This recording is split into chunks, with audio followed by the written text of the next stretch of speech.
د پښتو په اوسنو شاعرانو کې به شاید ډیر کم شاعر د شاه سعود سعود غوندي ډیر مینوال ولري.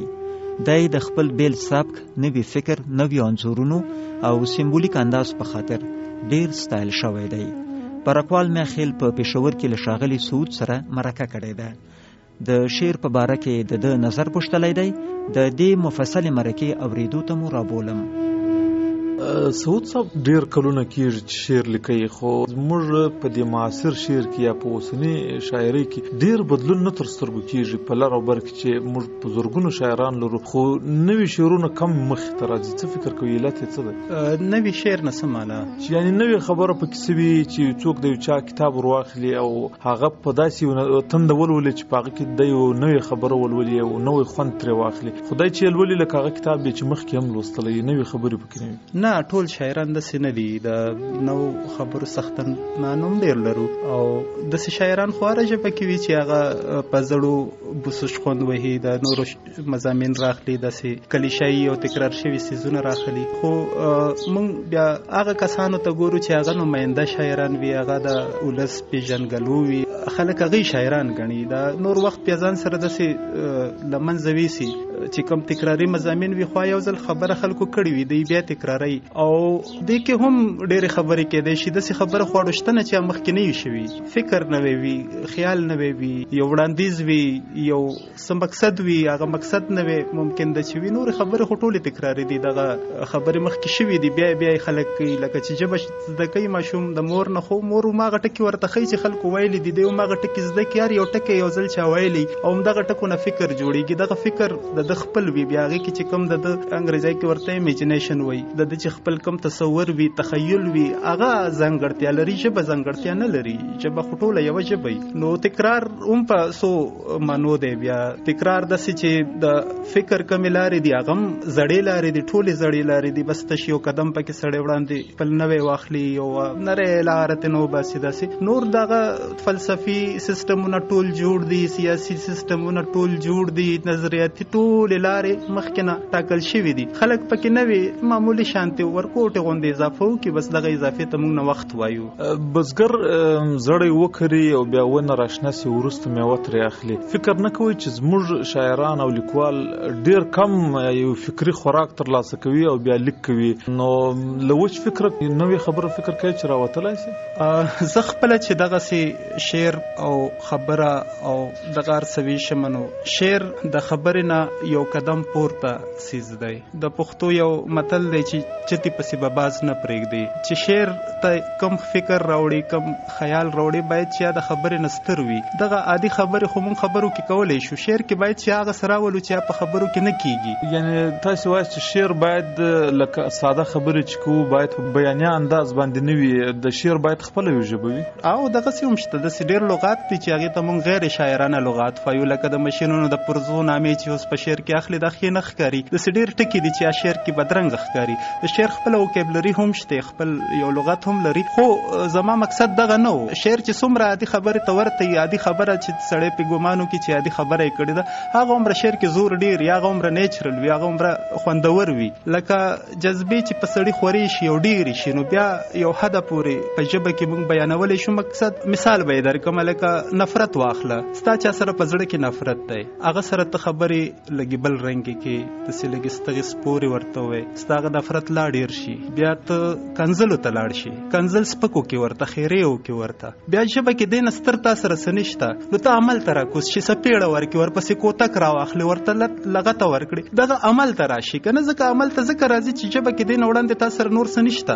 دغسې د مثبتې جذبې هم دي. مثبته جذبه کې ته زړه کې مینه لري، محبت لري، داسې ډېرې مثبتې لارې دي. دغه یو حده پورې سړی په ژبه کې کولی شي چې په ژبه کې د دې حد ته سړی ورسي، هغې نه پس ته بیا شعر ته قدم راواخلي، هغې نه پس ته بیا هنرونو ته راشي. بیا نو زه خپله دا فکر لرم چې شعر څوک وایي باید چې هغه د خبرې نه ستر یو څه ولري چې په عادي خبره کې نه کېږي، اله هغه شعر دغه کې. داسې شعر پسې څوک ګرځېدی نه شي چې یاره زه د شعر پسې مطالعه وکړم او شعر پسې لاړ شم او سیل وکړم او دنیا وګورم، یو درد وټکوم او بل درد وټکوم. شعر پسې به ګرځي نه. شعر خیال وي، هغه فکر وي، هغه تا کې نه ځایږي، چې هغه په خپل بیا بهر ته روزي شعر شي. فکر نه کوي چې د مطالعه سړی ته نور هیڅ نه د شعر لیکل ورزده کولای شي؟ دا شعر د لیکلو د زده کړې دوه لارې دي. یو خو دغه هنري او هغه چې ساخت ستوي چې څنګه شعر جوړ دی لکه ردیف او قافیه او صفي او سیلابونه، دغه تکنیکی سیزونه خو خلک زده کولای شي، له استاد سره زده کولای شي، په مطالعه زده کولای شي، د شعر د جوړښت چل زده کولای شي، خو فکر نشي زده کولای. فکر سړی سره خپلی دغه چې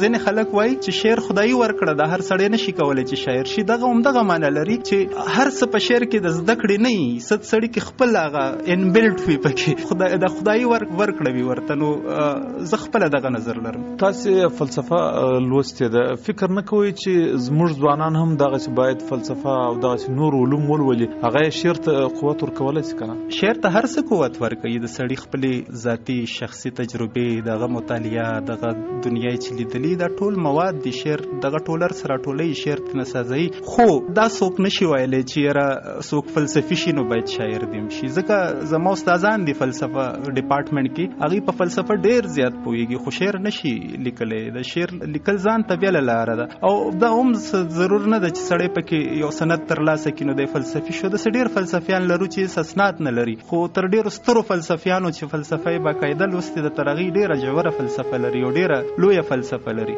نو دا دواړه داسې بیل بیل نه دي. هر شاعر فلسفي وي، زما خو خپله دغه نظر دی، که فلسفه لوستي که نه لوستي، که سند یې لري که نه لري، که ژوند کې یو کتاب هم د فلسفې نه لوستی، خو چې د شعر وایي د سره به خامخا ضرور څه فلسفه به وي خپله ورسره، څه داسې خبره به وي ورسره، نظریه به وي ورسره چې موږ د فلسفې په چوکاټ کې را دغه کولی شو. نور چې هغه منظمه فلسفه څه ته وایي یا خو ځان ته بیارې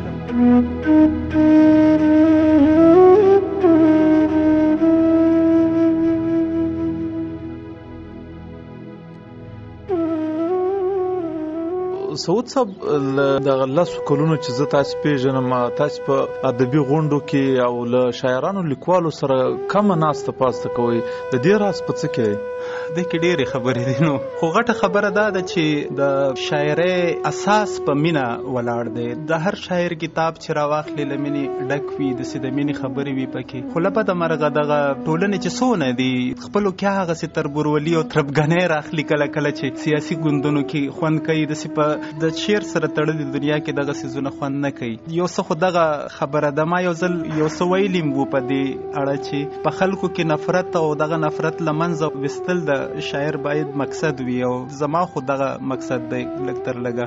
د نورم د هر شاعر دغه زړه غواړي چې د ولس نه د خلکو ترمنځ نفرتونه وځي، د مینه عامه شي. اوس د مینې عامول او د نفرت ویستل اسان کار وي شاعر لپاره، ځکه شعر ډیر زور لري، د خبرې نه ډیره ستره وي، مصره چې کومه وي، مصره کې اثر وي، د خلکو زړه باندې اثر کوي. دغه نفرت له ولسه ویستل د شاعرانو لپاره اسان کار دی. بیا د نفرت ډېرې لارې دي، څه د یو مخه راغلی ولس ته، څه د بله مخه راغلی، خو کم نفرت چې د شعر له مخه خلکو ته لاره وکړي، د شعر له مخه د خلکو ترمنځ خور شي، بیا هم په شعر نشي ویستل کېدی. هغې لپاره باید چې د شعر نه کومه ستره لاره ولرو، او د شعر نه ستره لاره زما په نظر کې نشته. دغسې نو د نه تګ یو علت خو دغه دی چې ادبي غونډې خپلو کې یو بل سره هغه مینه نه لري چې کومه زما زړه کې ده چې باید بوی لري. او بله دا د زما شخصي او ذاتي ژوند دغسې لږ راګیر یم، چېرته بار شپه نه شمه کولی، تللی راتلی نه شمه، ذمهواریانې مې ډېرې په سر دي، څه مې دغه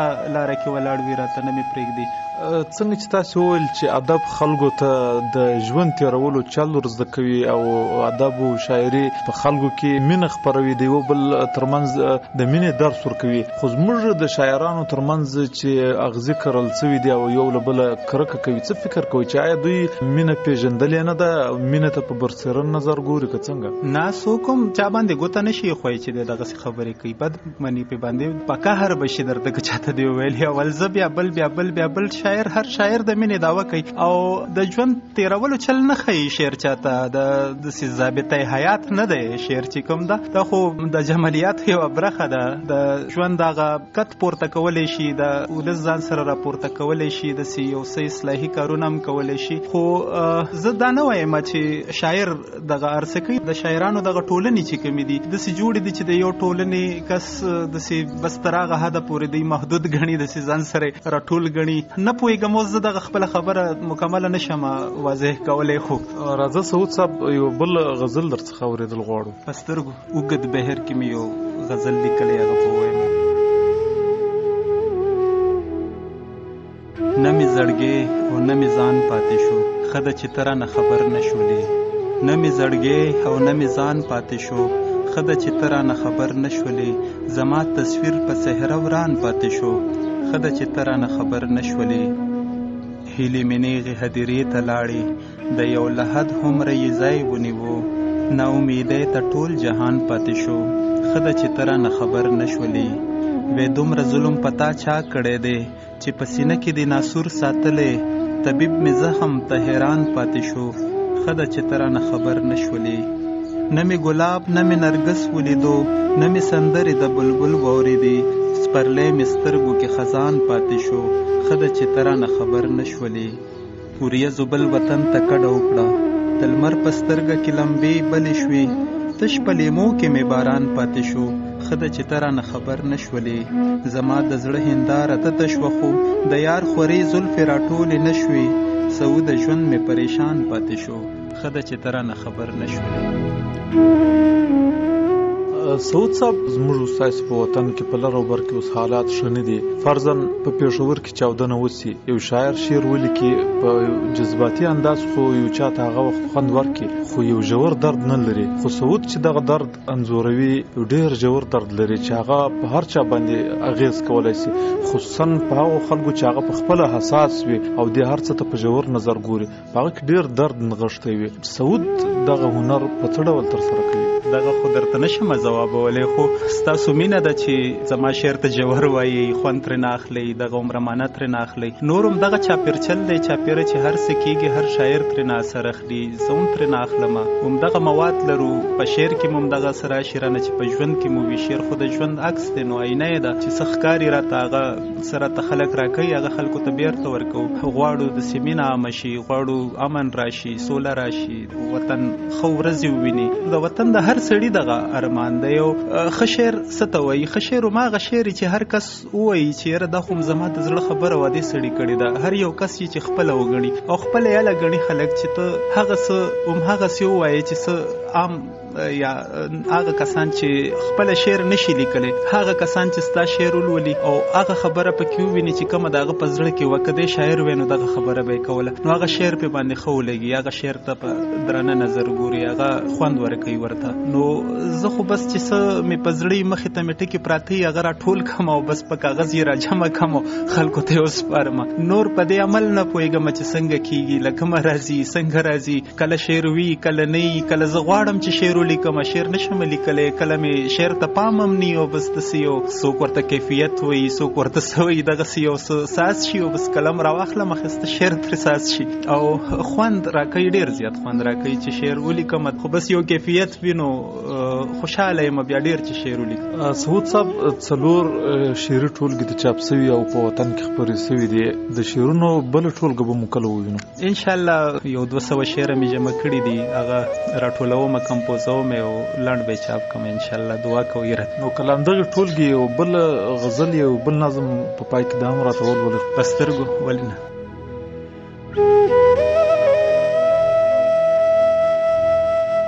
تاوې څه دې کړم سعوده ما وې دای ما ته ګوره، تاوې څه دې کړم سعوده ما وې دای ما ته ګوره، زما ژوند یې زما زړه یې زما ساه یې ما ته ګوره.